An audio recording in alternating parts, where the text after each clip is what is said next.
Blog Talk Radio.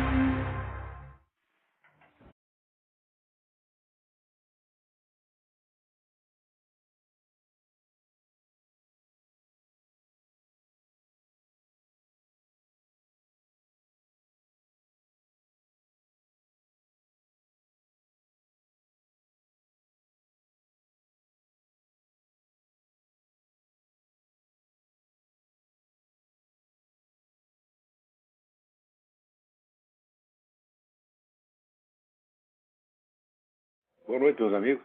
Estamos aqui de volta. Vamos começar aqui fazendo observações sobre um post que saiu no blog Nariz Gelado. Eu sei que cada vez que eu respondo a um desses blogs, eu aumento a visitação deles barbaramente e dou 15 minutos de fama, a pessoas que não mereceriam nem 15 segundos.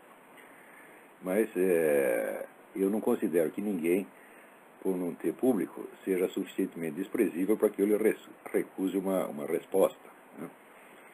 Eu sempre segui aquela linha de dizer assim, olha, para não deixar você sem uma resposta, vai tomar no cu. Esse é o mínimo que qualquer pessoa merece, né? Mas no caso aqui, a pessoa merece mais do que 4 palavras. Então, ela começa por comentar uma outra mensagem que diz assim: não dar crédito ao Olavo de Carvalho pela descoberta do Foro de São Paulo, Olavo, esse que já brigou com o meio mundo da imprensa por causa do mesmo, é uma das hipóteses que me ocorre. Se o Olavo de Carvalho é um lunático, aspas, se o Olavo de Carvalho é um lunático, e todos os meus colegas na grande imprensa acham isso, abordar um tema árido que interessaria bem pouca gente, e que é o cavalo de batalha do Olavo de Carvalho, só conferiria legitimidade ao lunático. Isso no caso de um editor da grande imprensa ser capaz de soletrar legitimidade, é claro. Daí responde aqui essa senhora que assina com o nome de Nariz Gelado, diz o seguinte: não penso que é uma questão de conferir legitimidade ao Olavo de Carvalho, mas ao que o Olavo representa, ou aquilo que feliz ou infelizmente, caberia ao Olavo discernir, passou a ser associado ao Olavo por essas terras brazucas. Aquela linha de pensamento pertencente à extrema-direita, que percebe nas ações do PT e da esquerda em geral a concretização de um grande e minucioso projeto, gestado há mais de 30 anos, e do qual participam inclusive os partidos de centro-esquerda como o PSDB. E por que isso acontece? Porque, como bem observa o Noel Coward, que é o sujeito que assina a mensagem como Noel Coward, o nome do dramaturgo inglês, há anos que o Foro de São Paulo é o cavalo de batalha do Olavo, e praticamente só do Olavo. Mas vou discordar de Mr. Coward. Não é por isso que o Olavo brigou com o meio mundo da imprensa, ou pelo menos não é só por isso. O Olavo de Carvalho se indispõe com muita gente por conta do seu temperamento, da sua forma de se expressar. Alguém disse outro dia que o Olavo é aquele tipo de cara que avisa que os loucos estão planejando invadir o planeta, mas faz isso gritando, descabelado e babando como se fosse um deles. Acho que isto, mais do que qualquer denúncia, é o que traz problemas ao Olavo, e faz com que muitas das suas boas ideias e dos seus alertas não sejam levados a sério. Abro um parênteses para dizer que eu concordo com algumas das ideias do Olavo, com outras não. É o caso do tal projeto em conjunto entre PT e PSDB, por exemplo, que rejeito até por descrédito na capacidade tucana de se articular a este ponto. Também quero deixar claro que o temperamento do Olavo não me incomoda pessoalmente e que eu me divirto a valer ouvindo o seu True Outspeak. Espero que a senhora esteja ouvindo agora, viu? Acontece que eu sou uma pessoa que já passou da idade de ter ídolos, ou seja, convivo bem com a ideia de que alguém, na minha opinião, diga e faça bobagem, continue sendo admirável sob vários outros aspectos. Muito obrigado, estou até comovido. Daí continua ela. É aí que entra a grande mídia, e não só a Tupiniquim. Embora tente ultrapassar esse paradigma através do articulismo, a mídia ainda vai. O resto não. Portanto, o que aconteceu com o Foro de São Paulo? Durante muito tempo, a grande mídia tratou o Foro de São Paulo com desprezo, como se ele fosse o mito de uma extrema-direita maniqueísta, que tinha o Olavo de Carvalho como seu principal representante. E agora, quando começa a ficar claro que o Foro tem, sim, seus planos para médio e longo prazo, e que alguns deles estão sendo colocados em prática e influenciando decisões de governo, a imprensa não sabe o que fazer, morre de medo de trazer o Foro de São Paulo à pauta e ser ela mesma vitimada pelo rótulo que criou, ou seja, temos que ser chamado de extrema-direita maniqueísta e, ó horror, olaviana. Assim como não soube, no passado, identificar o que havia de verdadeiro nos retumbantes e por vezes exagerados alertas do Olavo de Carvalho sobre o Foro de São Paulo, A imprensa não está sabendo agora tratar do foro sem parecer igualmente exagerada. Eis porque, preocupado em preservar sua autoimagem, prefere calar. Mas, como eu disse hoje cedo, não poderá fazê-lo por muito tempo. Bom, então vamos aqui ver o que realmente se passa nesse negócio. Então, em primeiro lugar, a classificação das ideologias políticas é feita de acordo com as propostas que elas têm para a sociedade. Isso é muitíssimo importante. Se um sujeito propõe, vamos dizer, a democracia liberal, ele é um liberal-democrata. Se ele propõe um regime socialista, ele é um socialista. Se ele propõe um regime autoritário de direita, ou até um totalitarismo de direita, ele é um cara de extrema-direita. Vocês podem procurar em tudo que eu escrevi e falei, eu jamais propus regime autoritário algum. Nunca, nada, nada, nada. Politicamente, a proposta que eu tenho não é muito diferente da do próprio PSDB, que pelo menos nominalmente advoga uma democracia liberal. Tá certo? Muito menos diferente do atual Demo, né, isso, o ex-PFL. Então eu não vejo de onde sai essa classificação de extrema-direita. Acontece no Brasil por incultura e por desorientação geral, porque as pessoas têm muita merda na cabeça e não sabem nada do que estão falando.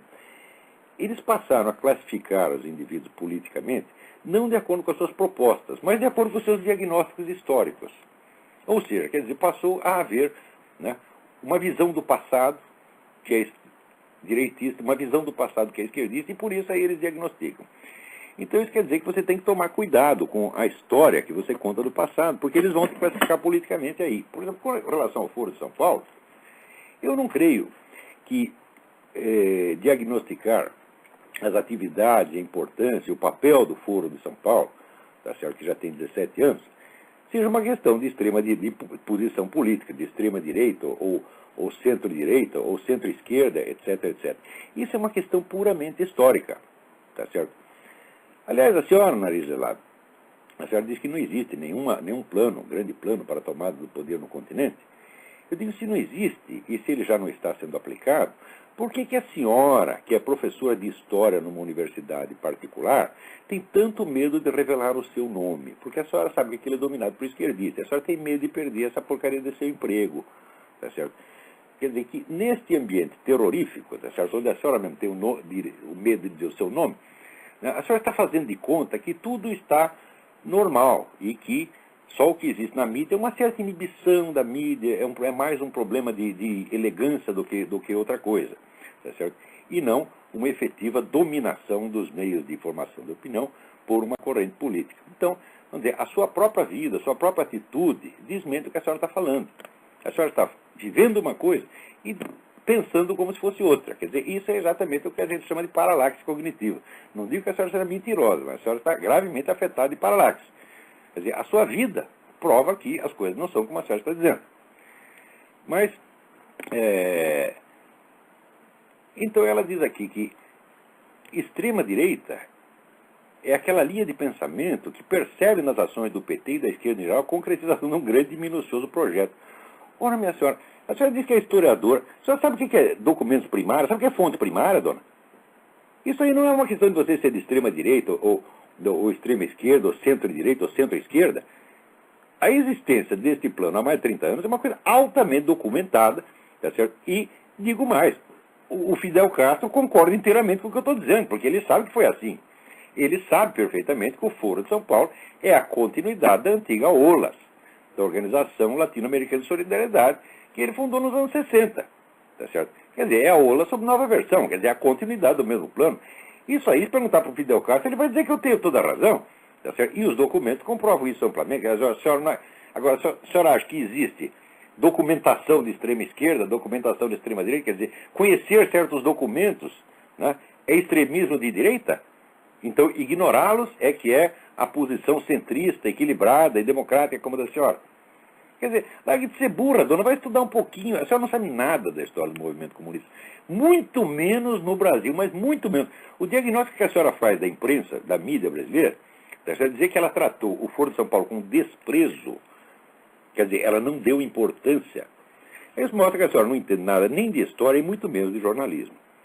Por quê? Por todos os critérios jornalísticos mais elementares e incontornáveis, seria impossível, ouça bem, impossível, tá certo? Um diretor de redação considerar que uma reunião, que reuniões anuais que juntam 5 ou 6 governantes, ou 7, 8, 10 governantes, e mais uma centena de organizações políticas, seja um fato irrelevante. Isso é absolutamente impossível sob qualquer critério jornalístico existente ou por existir.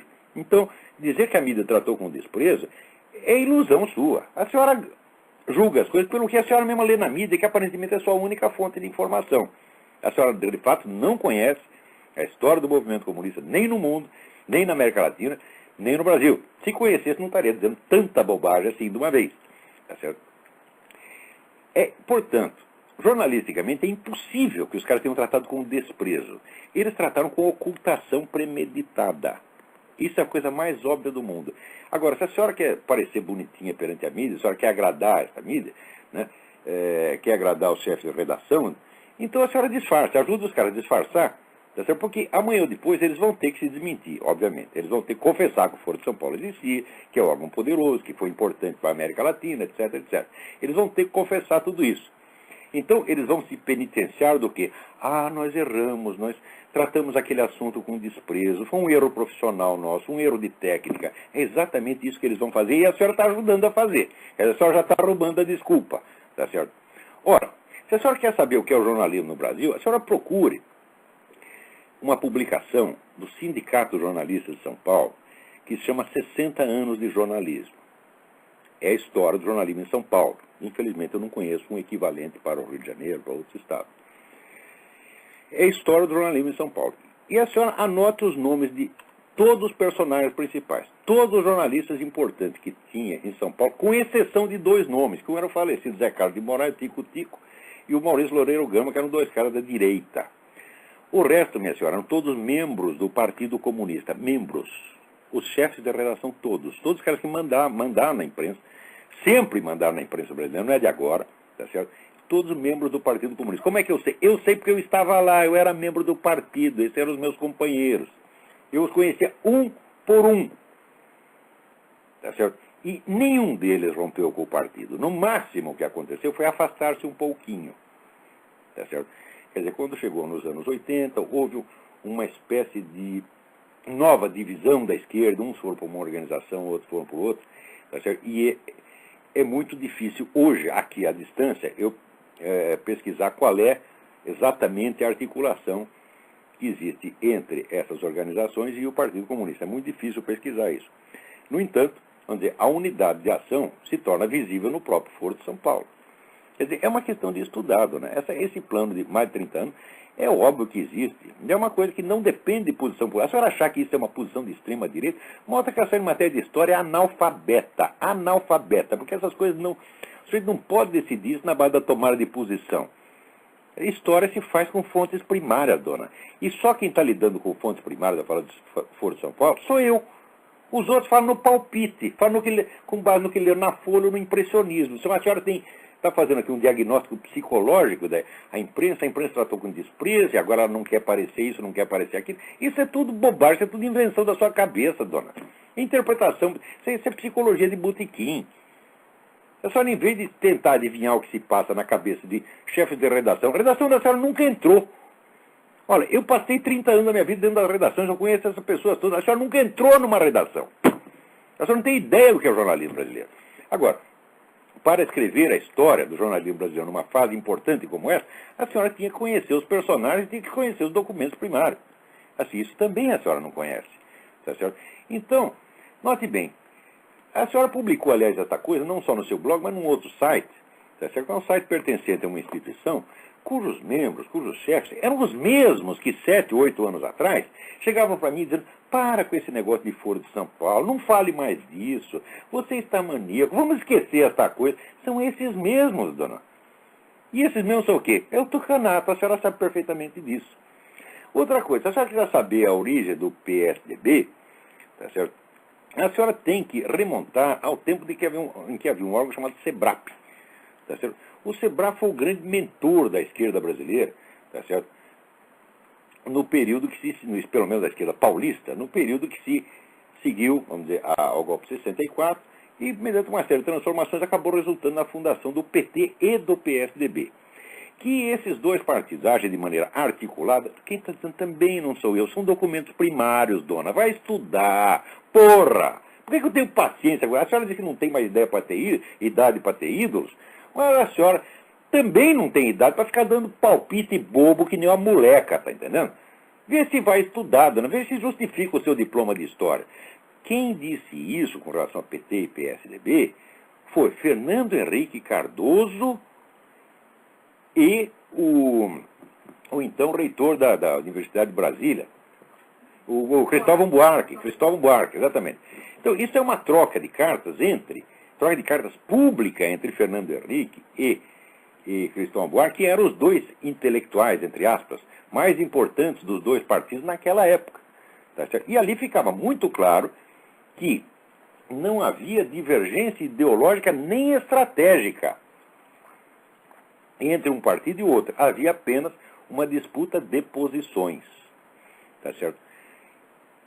Se a senhora tem alguma dúvida quanto a isso, a senhora se lembra de dois detalhes. Quem praticamente criou o MST, tá certo? E criou todo esse negócio de invasão de terra, esse poder monstruoso que virou MST, não foi o PT, foi Fernando Henrique Cardoso. Tá certo? Quem introduziu a doutrinação marxista nas escolas não foi o PT, foi Fernando Henrique Cardoso. Tá certo? E, mais de uma vez, o senhor Fernando Henrique, em público, se gabou de ser ele o grande conhecedor e aplicador da estratégia de Antônio Gramsci. Ele e não o PT. Tudo isso, dona, são documentos primários. Se a senhora acha que eles estão falando isso só para enganar as pessoas, tá certo? Na verdade, eles são pró-capitalistas e querem passar por comunistas. Eu digo, mas não era o contrário, dona? Eles querem passar por esquerdistas, mas no fundo eles são capitalistas? Ou são capitalistas que querem passar por comunistas? Eu acho que a senhora está querendo entrar muito, sabe, na especulação das intenções secretas das pessoas que a senhora não conhece. E para você investigar intenções, tá certo? Você primeiro precisa ter os documentos, você precisa conhecer os atos reais que as pessoas fizeram. Ora, você acha que o Fernando Henrique, por exemplo, ele pegou aquele órgão pequenininho, insignificante, que era o MST, e transformou num monstro com dinheiro do Estado só para enganar os outros? Isso é um ato real ou é só uma impressão? É uma palavra que ele disse? É uma bobagem qualquer que ele disse ou é uma coisa que ele efetivamente fez? Eu acho que as intenções verdadeiras das pessoas se manifestam e se esclarecem nos seus atos reais, não necessariamente nas suas palavras. Agora, se as palavras coincidem exatamente com os atos reais, então, dona, especular em intenções mais ocultas não é coisa de maluco, tá certo? É coisa dessa psicologia de botequim de brasileiro. Né? Agora, diz que a mídia que não soube, aspas, identificar o que havia de verdadeiro nos retumbantes e por vezes exagerados alertas do Olavo de Carvalho sobre o Foro de São Paulo. Aqui eu desafio a senhora a mostrar um único fato que eu tenho alegado sobre o Foro de São Paulo que tenha se revelado exagerado. Mas porque tudo absolutamente se comprovou. Até parece que, assim, eu digo que a senhora, não é que a senhora não leu os documentos originais do Foro de São Paulo, a senhora não leu nem mesmo o discurso do Lula de 2 de julho de 2005, onde ele descreve a ação do Foro de São Paulo em termos que mostram que essa ação é muito mais profunda, tá certo, do que se pode imaginar, e que isso, de fato, vem de um plano articulado há muito tempo. Note bem, quando o comando das Farc alardeia ao mundo que o PT salvou o movimento comunista na América Latina através da fundação do Foro de São Paulo, vocês que estão fazendo isso por quê? A Farc precisa puxar o saco do PT para alguma coisa? A Farc vai chegar, veja que coisa, vai chegar no meio de 100 partidos comunistas, tá certo? E apontar para eles um falso salvador. Se isso não fosse verdade, a senhora acha que os outros partidos comunistas iam engolir isso assim tão facilmente? Mas a senhora largue de ser ingênua, largue de ser boba, dona. A senhora é capaz de escrever assim, livro de história para criancinha. Mas só não tem a menor ideia do que é ciência histórica. Mas eu não tenho a menor ideia. Esta coisa de diagnosticar, dizer que a mídia tratou com desprezo, mas, dona, a senhora, para entender uma atitude, uma escolha jornalística feita por um chefe de redação, a senhora tem que entender alguma coisa de jornalismo, tem que saber quais são os critérios, dona. Ora, uma reunião de chefes de Estado jamais é assunto insignificante, em hipótese alguma, mesmo que sejam apenas 2 chefes de Estado. Sobretudo, se é o chefe do nosso próprio Estado, se é o presidente do nosso próprio país, porra. Como é que é isto? Olha, se o Lula vai assistir um jogo de futebol de várzea no fim de semana, isso é assunto. Agora, se o Lula se reúne com 10 chefes de Estado e mais com os chefes dos movimentos guerrilheiros mais fortes do continente, isto não é assunto? Ora, isso se fosse, vamos dizer, um caso, como a senhora diz, de desprezo, de desatenção, tá certo? Seria o caso para demitir esse chefe de redação. Não é para demitir. Vocês não seriam nem demitidos, seriam internados como louco imediatamente. Isso quer dizer que foi ocultação proposital com plena concordância dos donos de jornais. Está ouvindo bem, seu Otávio Frias? Eu estou dizendo aqui, o senhor João Roberto Marinho e os outros sabiam perfeitamente que isso estava sendo ocultado, e vocês sabem, sempre souberam a importância do Foro de São Paulo. A hipótese contrária é absolutamente impossível. Só é possível na cabeça de quem não entende nada do que se passa numa redação de jornal, como essa senhora Nariz Gelado, a qual, um tempo atrás, se fazia minha amiga e vai até puxar meu saco. Mas eu sei como é que é brasileiro. Começa puxando o saco. Depois é que os outros estão falando mal, a pessoa teme ela mesma. O que ela diz da mídia se aplica a ela mesma. Ela mesma está querendo se limpar, tá certo, perante os esquerdistas, usando a minha pessoa como papel higiênico. Ela está querendo dizer para eles, não, eu não sou exagerado, eu não sou de extrema direita como Olavo de Carvalho, eu sou uma direita moderada, equilibrada, polida, bem educadinha, aquela direita com que vocês sonharam. É isso que você está querendo, mulher. Vê se acorda, porra. Para com essa palhaçada. Tá certo? Não posso dizer para você, seja homem, isso aí não dá. Isso aí, né? Mas, ó, tem um pouco de sentimento de honra. Assina o seu nome embaixo do que você escreve. Se você tem coragem de fazer fofoca a meu respeito, tá certo? De sair se limpando no meu nome, tá certo? Devia ter coragem de assinar o seu nome embaixo e você não tem. Tá certo? Portanto, a sua vida, tá certo? A sua experiência, prova que a situação não é nada do que você está falando.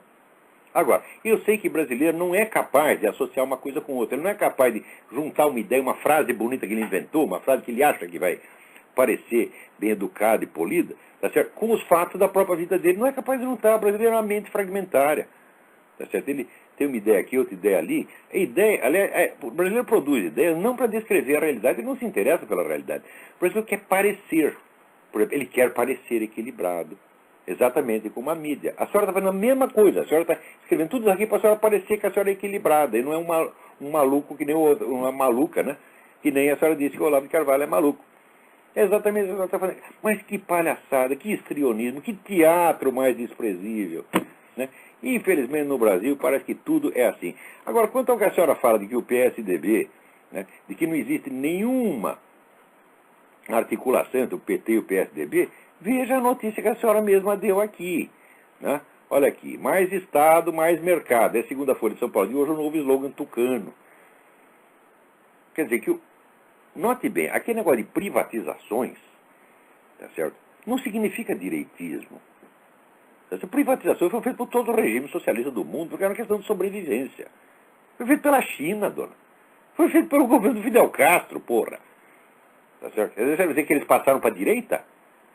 Quer dizer, e o nosso PSDB também fez, porque era uma questão de sobrevivência.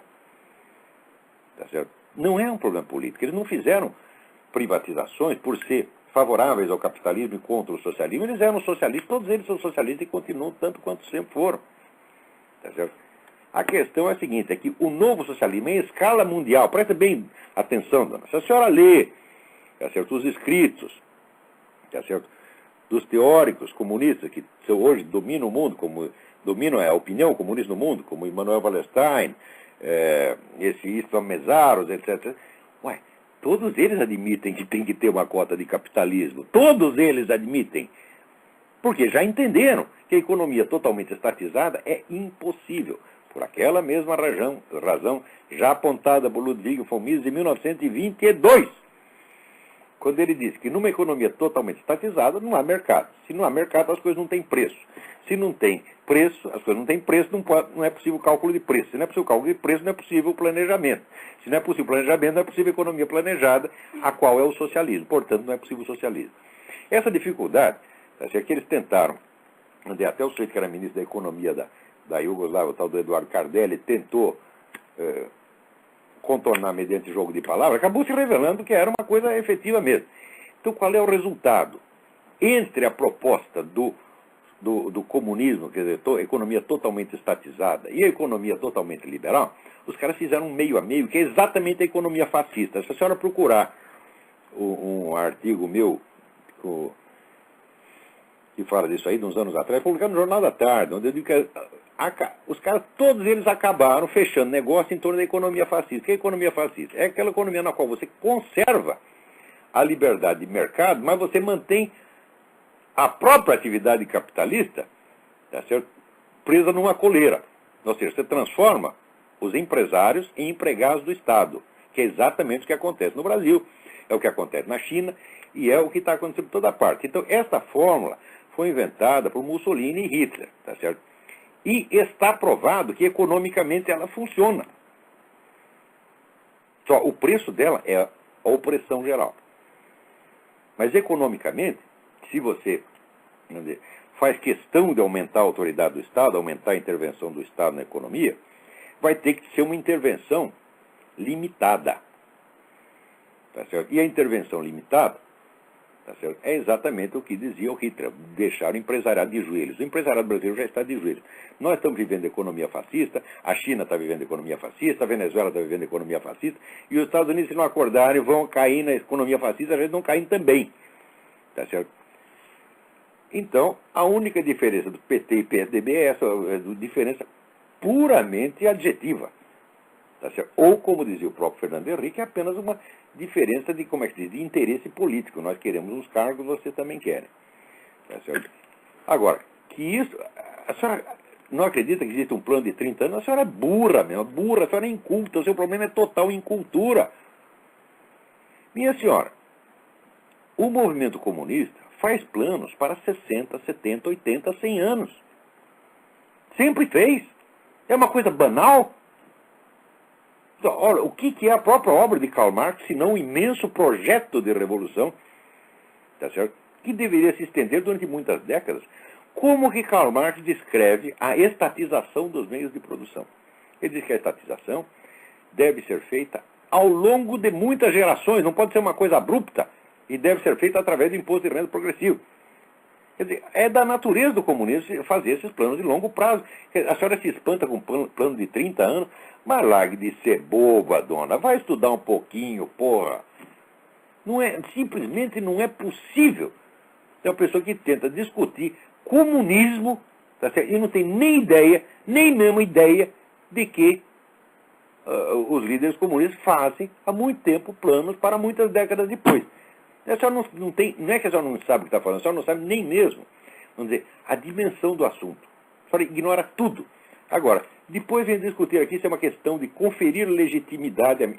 A senhora acha que a senhora pode conferir legitimidade a mim? Em primeiro lugar, como é que uma pessoa anônima pode me conferir legitimidade, dona? Vai lamber sabão. E outra coisa, depois disso não venha me puxar o saco, não. Porque, olha, eu não estou aqui atrás nem de inimigo, nem de admirador. A senhora vai admirar um que esteja mais à sua altura. Tá certo? Eu não preciso de admirador, dona. Eu gosto de ter estudantes, pessoas que estudam. Agora, pessoa para puxar meu saco, tá certo? E depois sair falando mal pelas costas, está cheio. Eu não preciso dessa gente, não preciso da senhora, não. Tá? Até logo, passe bem, muito obrigado. Tem alguém na linha aí, parece. Alô, Olavo? Eu?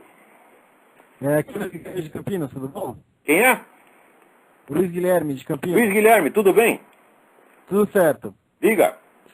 Semana retrasada, aqui na Unicamp, teve um evento promovido por uma ONG cristã, Reasons to Believe.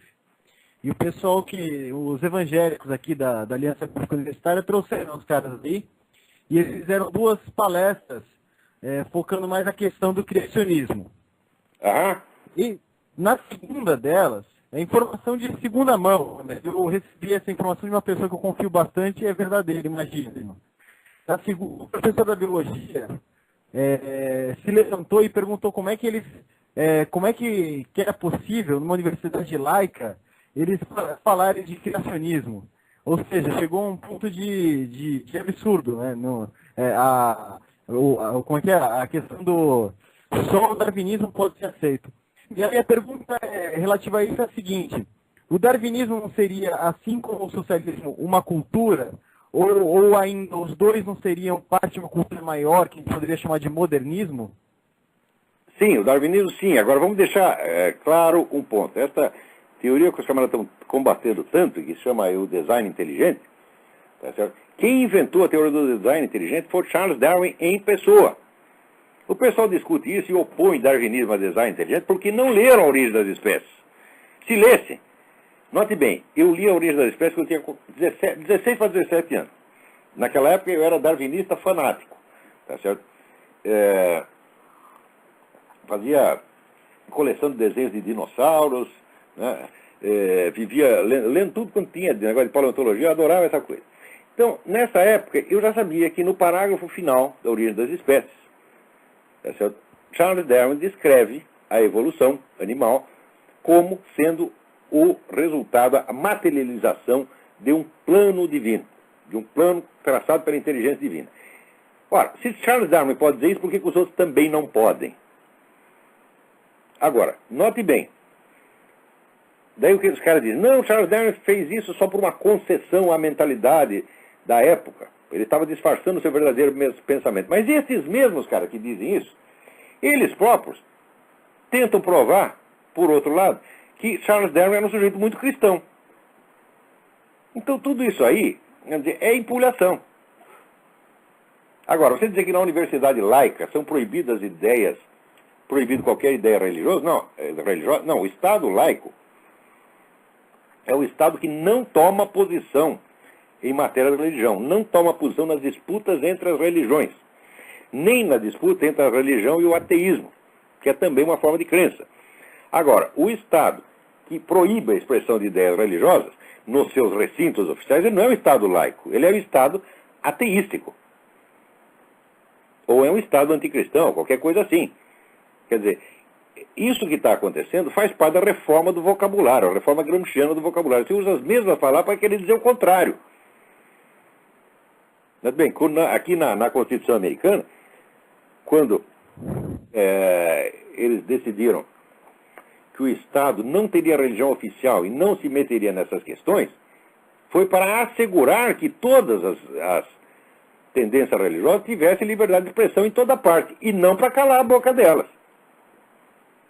Agora, na reforma do vocabulário já inverteram.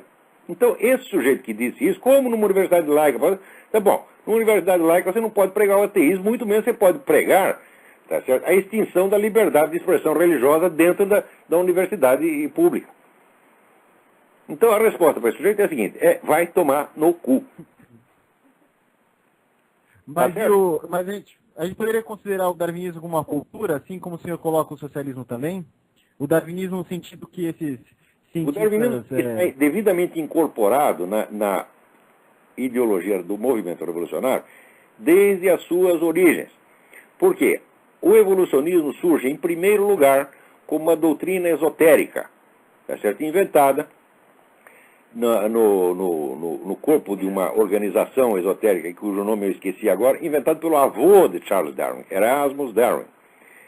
Depois disso, ela se transforma numa ideologia político-social com Herbert Spencer, aparece como evolucionismo social.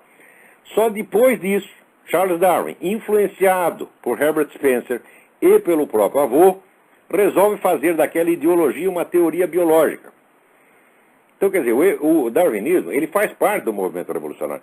Ele não é uma teoria biológica que depois virou ideologia. Não, era uma ideologia que depois virou uma teoria, a qual foi dada depois uma versão biológica, tá certo?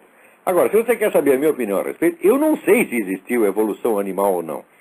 Eu já estudei muita coisa disso, eu não chego a conclusão nenhuma. Eu não sei se o fato da evolução aconteceu ou não. O que eu sei é que, como teoria, o evolucionismo não vale um peido.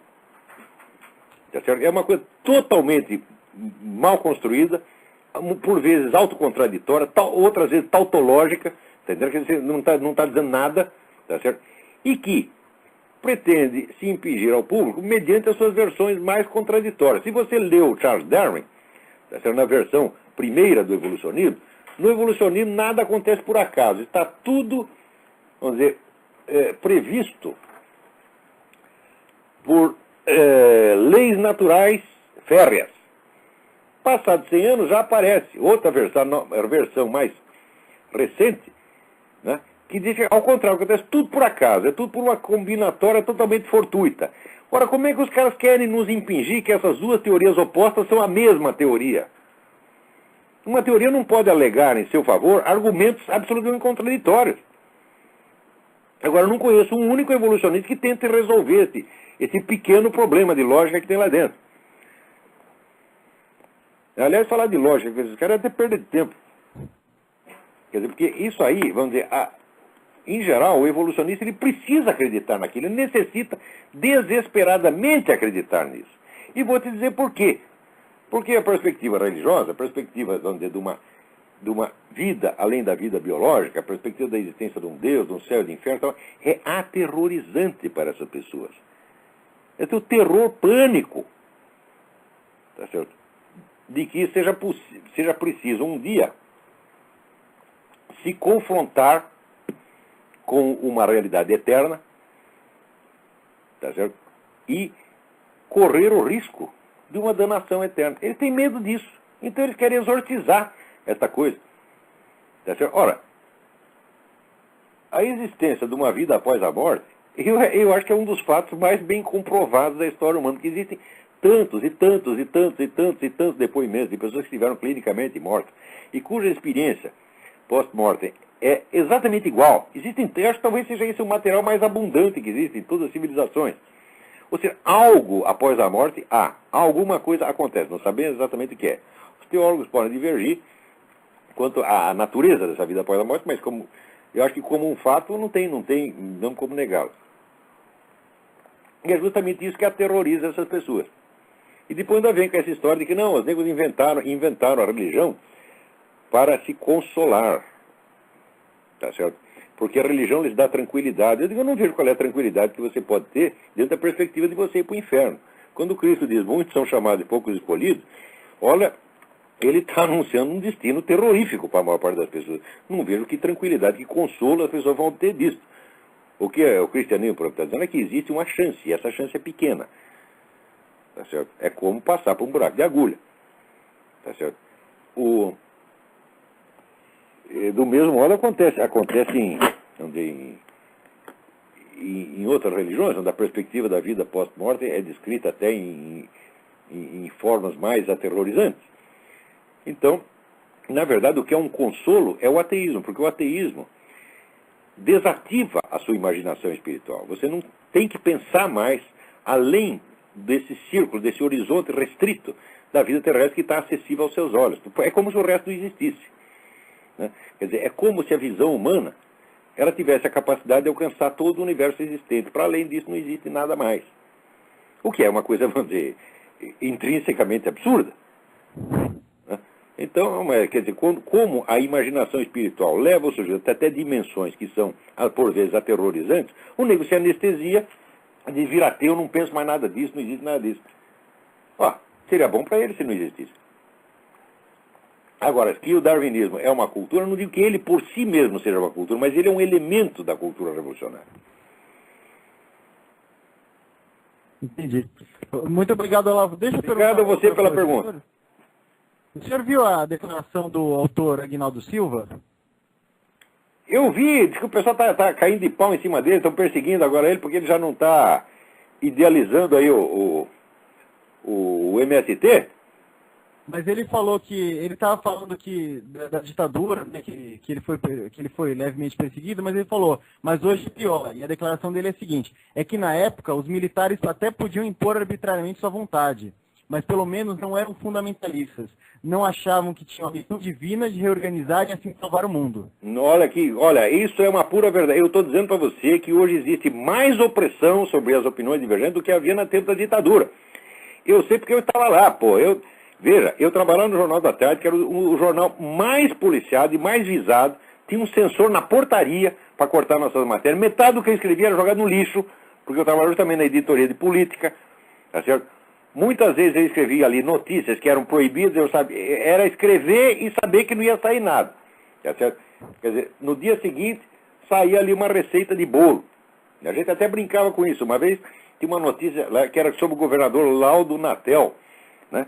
E daí foi até o Carlinhos Brickman, que o Carlinhos Brickman escreveu a notícia e cortaram a notícia e mandaram botar a receita no lugar, eles preenchiam o espaço com receita. Daí ele fez uma receita assim, Lauto Pastel.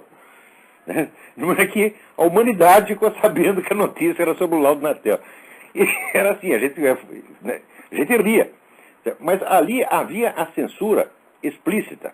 E não era tanta censura assim, quer dizer, algumas notícias que eles achavam que podia, vamos dizer, ajudar os terroristas, eles vetavam. Mas não havia nenhuma tentativa de orientar a opinião dos jornais. A opinião era livre. As sessões de opinião eram verdadeiramente livres. O que eles vetavam eram notícias, presta atenção. Eles não vetavam ideias. Artigos assinados, por exemplo, vetados, era uma absoluta raridade. Agora, por exemplo, eu me lembro que uma vez eu já não trabalhava lá, trabalhava no Diário Popular. Né?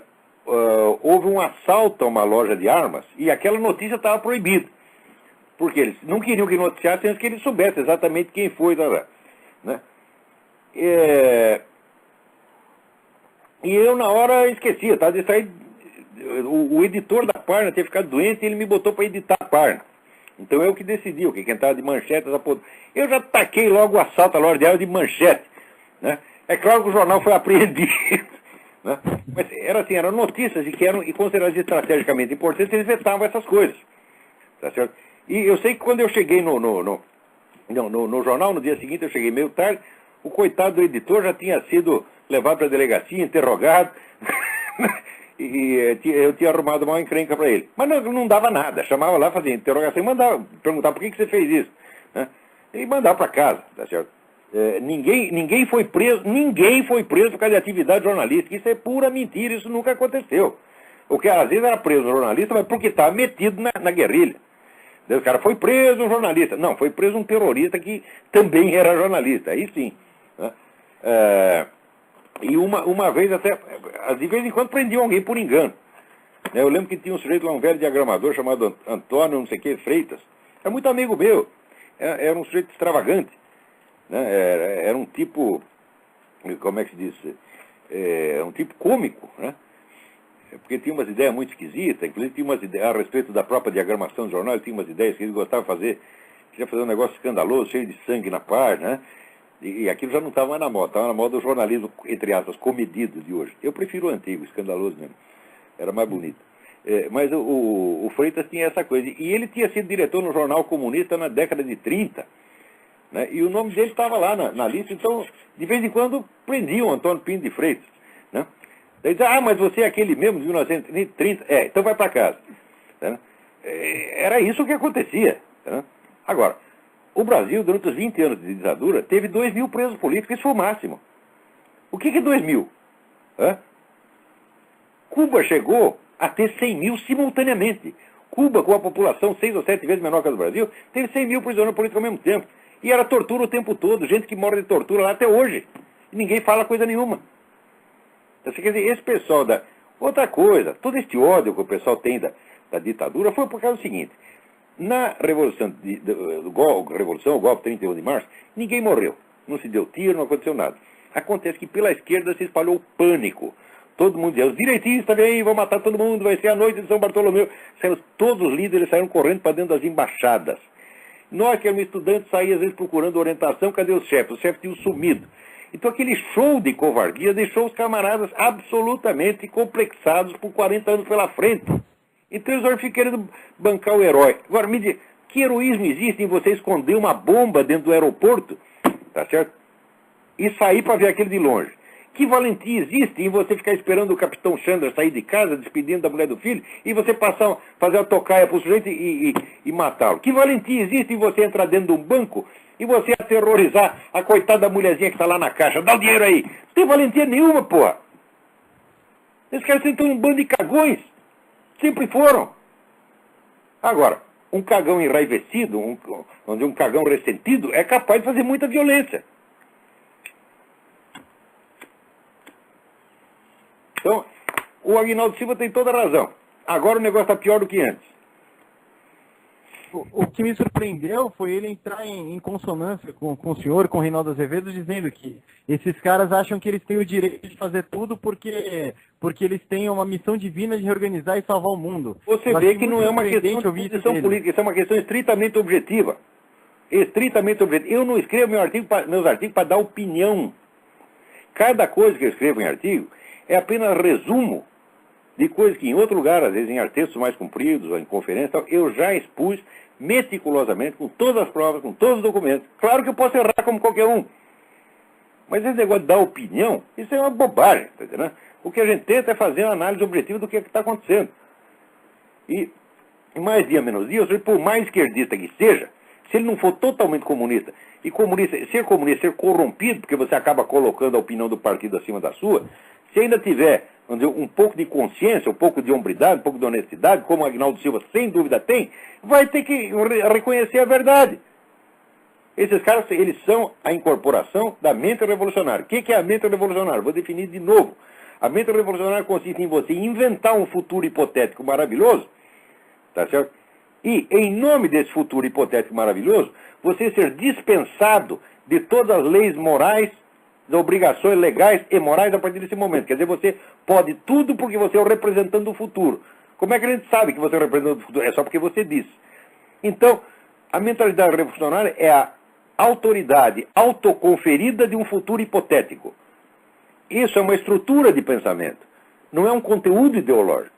Onde você observar essa estrutura, você verá que está lá presente a mentalidade revolucionária. Agora, para te dar um exemplo, mostrar como as coisas são diferentes. Aqui nos Estados Unidos teve a Guerra da Independência, a Revolução. Os revolucionários, Founding Fathers, eles imaginaram uma sociedade melhor para o futuro, uma sociedade cristã. Em nome dessa sociedade, eles se desobrigaram das obrigações cristãs, das leis cristãs, ao contrário. Isso significa que a estrutura de pensamento deles não era revolucionária. Levou o nome de revolução por uma questão de convenção. Mas a Revolução Americana não faz parte do ciclo revolucionário moderno. Ela é uma coisa completamente diferente. Agora, onde existe essa ideia, vamos dizer, do futuro brilhante, em nome do qual você tem direito de fazer isto ou aquilo, você tem direito de matar, você tem direito de mentir, você tem direito de trapacear, você tem direito de roubar, tá certo? Sempre em nome do futuro.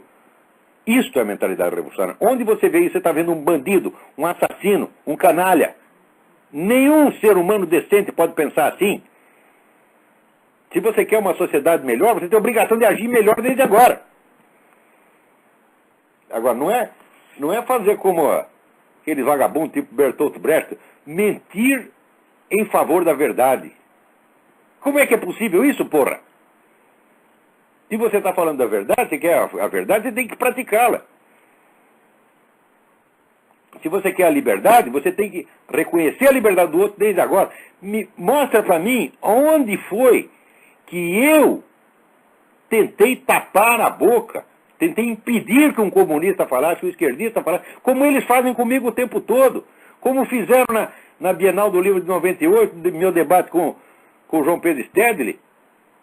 O que eles tentavam não era discutir comigo, era tampar minha boca, gritar para não me deixar falar. Quando que eu fiz isto? E eu que sou extremista, ora, vamos pra puta que os pariu. Vamos lá. Muito obrigado, Olavo. Boa noite. Eu. Tem mais gente aí na linha, vamos lá. Alô? Sim. Oi, Olavo, é Alex, tudo bem? Alex, tudo bem?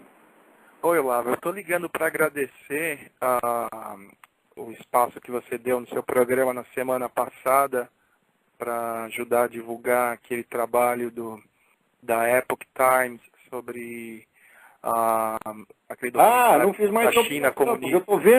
Eu tô vendo os horrores que esse pessoal da Falun Gong está passando na China.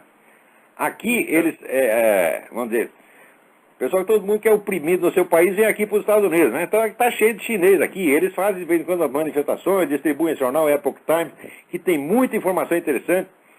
E eu não acho que isso seja uma seita no sentido, como é que diz, maligno, manipulatório, de maneira alguma, não vejo nada disso ali. Tá certo? Não, E mesmo que fosse, né? Se eles tivessem doutrinas esquisitas, se eles têm, né, o culto da banana celeste, se tivessem, qual é o problema? Que direito que tem, que governo que tem o direito de prender e matar os caras por causa disso? Nenhum. Então, Olavo, eu queria agradecer isso que você ajudou a divulgar, e eu estou sempre em contato com os jornalistas da NTD-TV, que são responsáveis em divulgar esse documentário, assim como o livro, e a gente está tentando organizar, muito difícil, tentando organizar uma palestra e exposição pública desse documentário no Brasil, para dezembro agora.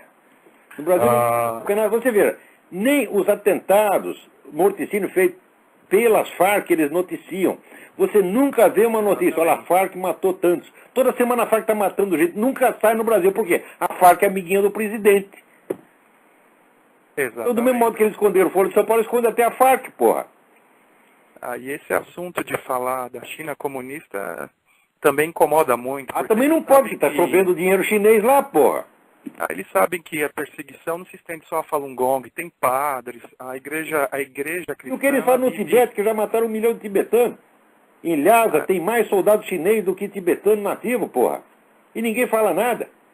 Não, recentemente o Partido Comunista ele entrou no meio de uma questão que a Igreja Católica escolheu um bispo, acho que foi em agosto, e Mas eu comecei a falar, não, esse bispo não pode ter outro.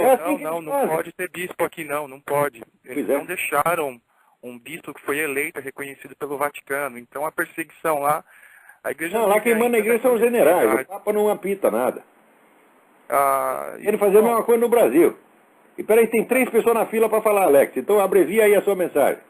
Legal, Olavo. Eu queria só estender isso daí, depois eu gostaria de poder te mandar algumas coisas que eu recebi.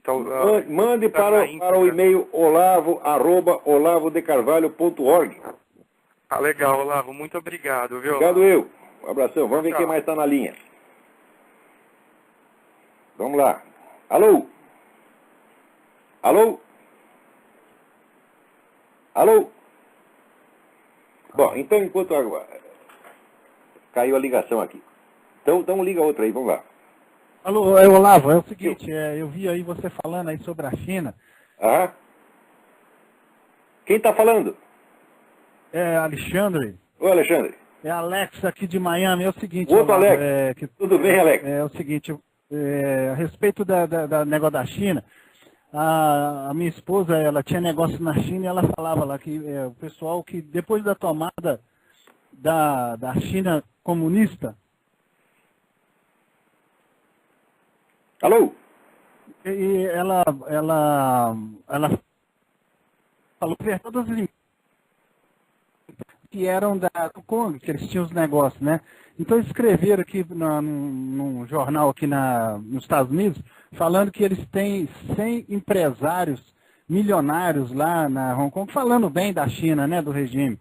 Mas é uma pura mentira, porque na verdade eles tomaram todas as empresas, o dinheiro, todos daqueles empresários que eram de Hong Kong, que era da colônia inglesa, e agora, é claro, né, pegaram aquilo de graça e usa os escravos, né, chineses. Lá trabalha escravo mesmo, trabalho escravo mesmo. Né? Tem que ficar rico mesmo. E a outra questão que eu estava querendo saber de você, eu vi você falando, por que não fizeram impeachment do Lula? Porque ele teve encontros clandestinos com a Farc, essa guerrilha. Mas é um negócio, ninguém usou isso. Até que os caras que queriam fazer impeachment, eles parecem que vão passar a mão na cabeça do cara. Quer fazer impeachment porque o ministro dele roubou não sei o quê. Que é isso, porra? Quer dizer, o cara está confessando que teve esses encontros clandestinos. Isso é crime de responsabilidade? Quais são as Ninguém lá tem... Um não tem culhão, outros são burros demais, que nem essa dona Nariz Gelado, para entender, tá certo? Que essas coisas não acontecem por acaso. Ela acha que não tem plano nenhum, foi tudo assim espontaneamente, saiu que nem um peido, tá entendendo? Porque o Brasil ou tem burro, ou você não tem culhão, ou está vendido, ou é a favor dessa porra toda. Agora, os caras que têm alguma capacidade, que perseguem, são pessoas que não têm poder, estão fora da mídia, estão fora da política. Eu mesmo, rapaz, eu faço esse programinha aqui, tem minhas colunas, e olhe lá. E mesmo isso eles já acham ruim demais. Eu sei tem uma coluna semanal, é um abuso, não pode ter.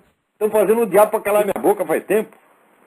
Mas eu queria saber de você, depois eu vou mandar um e-mail para você, eu queria comunicar com você, saber de você quais são as provas concretas, assim, de documentos legais discurso dele. Que teria para provar o discurso isso. dele, ele é réu confesso. Discurso de 2 de julho de 2005. Está no site do governo. Procure o meu artigo, na minha página, o artigo Lula, réu confesso, e você vai ver lá o link para o site do governo que transcreve esse discurso dele, feito no Foro de São Paulo, onde ele confessa as atividades clandestinas do Foro de São Paulo. Ele diz, nós criamos aquela estrutura para que nós pudéssemos conversar sem que as pessoas percebessem. Quer dizer, o senhor, como presidente da República, vai lá escondendo a coisa do Congresso, escondendo a opinião pública, e trama ajudar o Hugo Chávez no plebiscito, sem que ninguém saiba. O que é isso? É um tremendo crime de responsabilidade. Ele é um crime. Meu Deus do céu. Não sou eu, tá vendo, dona Marisa? Eu não estou exagerando merda nenhuma. Quem exagera é a senhora, exagera do direito de burrice. Tá certo? Porque ser inteligente e ter conhecimento no Brasil virou extrema-direita. Né? Passou de QI 92, você já é de extrema-direita, porra. Agora, Alex, tem mais 2 pessoas na fila e eu tenho mais só 3 minutos. Ok. Obrigadão. Tchau. Vamos lá. Quem é? Alô? Alô, diga rápido. André aqui de Porto Alegre, só é uma pergunta rapidinha sobre o Robert Spencer, ele escreve no site do David Horowitz, lá da Front Page Mag. Sim, Robert Spencer, é um autor muito interessante. Eu queria que o senhor desse porque ele é um pouco radical, assim, sobre o Islã, que a paz islâmica é quando tiver a Sharia no mundo inteiro, e que o Islã é uma religião intrinsecamente complicada, etc. Só que o senhor comentasse sobre isso aí. Olha, no Islã cabe tudo, rapaz. Tem essa corrente e tem outras correntes que são completamente diferentes. O que eu acho foi o seguinte, que há mais de 50 anos houve uma interferência profunda e de longuíssimo prazo da KGB dentro do Islã. Eu escrevi sobre isso na semana passada no Diário do Comércio. Tá certo? Se você procurar, você vai achar isso lá e estou citando vários estudos sobre isso. É um fato que já é conhecido há bastante tempo. Você vê aqui, o chefe da inteligência romena no tempo do comunismo, Ion Mihai Pachepa, ele disse, nós treinamos o Yasser Arafat, e assim como outros. Tá?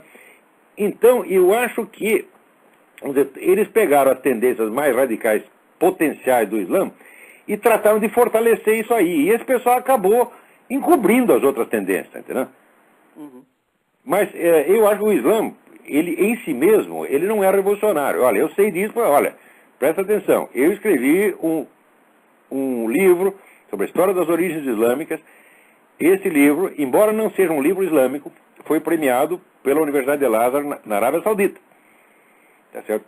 Até eles foram muito simpáticos, eles disseram, olha, no regulamento do concurso, a gente dizia que ia publicar o livro. Como o seu livro não é islâmico, nós não podemos publicar, nós te damos o equivalente em dinheiro. Eu falei, melhor ainda. Tá certo? Daí eu aproveitei o dinheiro para fazer uma viagem que eu queria fazer. Isso foi em 86, 87. Então eu estou falando como alguém que conhece o assunto. O Islã, na origem, não é revolucionário de maneira alguma. Se você pegar a minha definição de revolucionário, você vai ver que o Islã não se encaixa. Agora, dentro dele existe um potencial que pode ser explorado no sentido revolucionário. E isso foi feito sistematicamente pela KGB, mas começaram mais de meio século atrás. Porque, embora essa dona Nariz Gelado não imagine, pensar planos para 50, 80 anos depois é normal no comunismo. Tá certo? Você não vai fazer uma organização do tamanho da KGB para fazer plano para a semana que vem, que nem se faz no Brasil. Ora, porra! Né? Então, essa longa transformação do Islã em força revolucionária foi o empreendimento da KGB. É incalculável a quantidade de recursos e de pessoas que eles utilizaram para isso. Tá certo? Então, eu acho que tem muita coisa que a gente, vendo de fora, né, vendo a mudança do Islã, você vai achar que aquilo é um potencial revolucionário do próprio Islã, é só porque você não conhece o outro lado da história, você não sabe a história da KGB. Então tem que juntar uma coisa com a outra. Eu sei que é difícil, porque só a história do Islã por si já é complicadíssima. Porque Agora, juntar esses dois fatores, a história do comunismo já é um bicho de 7 cabeças. Né? Dá para lotar várias bibliotecas do Congresso, a história do comunismo. Né? Só a KGB tinha 10 bilhões de dossiês lá dentro. Tá entendendo? Ninguém nunca vai ler aquilo tudo. Né? E quando abre um pouquinho, abre um pedacinho da gaveta, você já é inundado, tempestade de documentos. Né? Mas, se a pessoa quer fazer história, tá vendo, dona Angela? História se faz com documento, viu, dona? É assim que tem que fazer. Tá? Eu acho que essa parte da KGB é ignorada, então tem muita coisa que passa por Islã, mas você vai ver, não é não. Que o Spencer escreveu um livro sobre Muhammad também. Não sei se o senhor conhece esse livro. Sim, aqueles hadiths do Muhammad podem ter aquela interpretação que o Robert Spencer dá, e que muita gente dentro do Islã dá, mas pode ter outra também. Uhum. Você está entendendo? Quer dizer, não é uma coisa unívoca. Certo. Você não pode dizer o Islã em bloco assim, não dá para dizer isso. Uhum. Você está entendendo? Porque, sabe, todo texto religioso é um texto, como é que diz? É num estilo que se chama querigma. Querigma é uma mistura de poético e retórico. Tá certo? E, então, às vezes os sentidos, tem vários sentidos que se superpõem, e uma escola teológica enfatiza um, outra enfatiza o outro. Então não dá para você fazer diagnóstico em bloco do Islã. Eu acho que o Spencer ele faz isso mais por um efeito retórico, para alertar os caras de que existe o perigo islâmico atualmente, existe de fato, ele se transformar num perigo, tá certo? Mas eu creio que historicamente isso não é totalmente exato. Mas note bem, no momento isso é mais uma questão acadêmica, porque veja, desde o 11 de setembro até hoje, sabe quantas pessoas terroristas islâmicos mataram no mundo? 60 mil! Nenhum jornal brasileiro dá isso. Agora, nos Estados Unidos, quantas mataram desde o 11 de setembro? Nenhum. E nós também, o pessoal ainda fala mal do George Bush. Eu também falo por outros motivos. Mas nessa coisa da segurança, ele fez tudo certinho. Ele protegeu o país. Não há mais atentados terroristas aqui dentro. Não houve nenhum durante esse período. Após que houve em toda parte. Na Europa, na Ásia, na África, todo lugar estão matando já. Mataram 60 mil já. Ninguém fala coisa, ninguém diz uma palavra sobre isso. Nessa merda de mídia brasileira. Não, é verdade, mas se a pessoa lê Front Page Mag, lê o site da Daniel Pipes, etc., a pessoa tem uma quantidade de informações que realmente a gente vê que não chega a nada aqui. Não chega.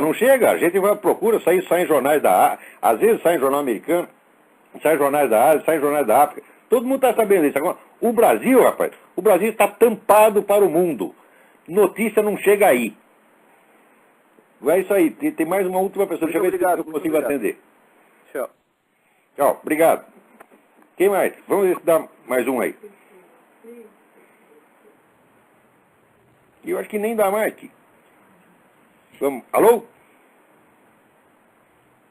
Alô? Quem está na linha? Eu acho que caiu a ligação. Então, caiu, não dá mais tempo. Eu só queria contar uma coisa aqui para vocês. Todo mundo está falando esse negócio de torturas em Guantánamo, torturas em Abu Ghraib, etc, etc. Tudo por causa de um memorando, tá certo?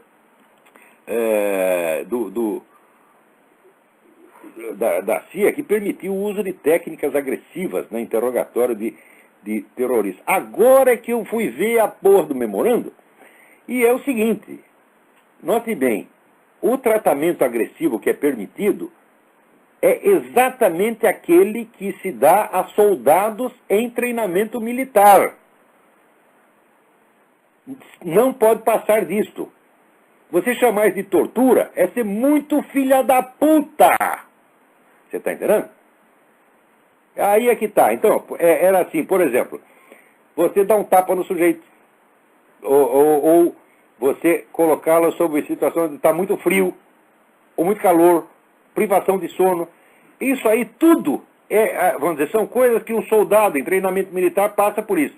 Então, o modelo da privação imposta ao soldado em treinamento militar, ao soldado americano em treinamento militar, é o que dá o limite do maus tratos admissíveis. Isso não é tortura de maneira alguma. Todo mundo está falando de tortura. Isso é tudo um bando de farsantes.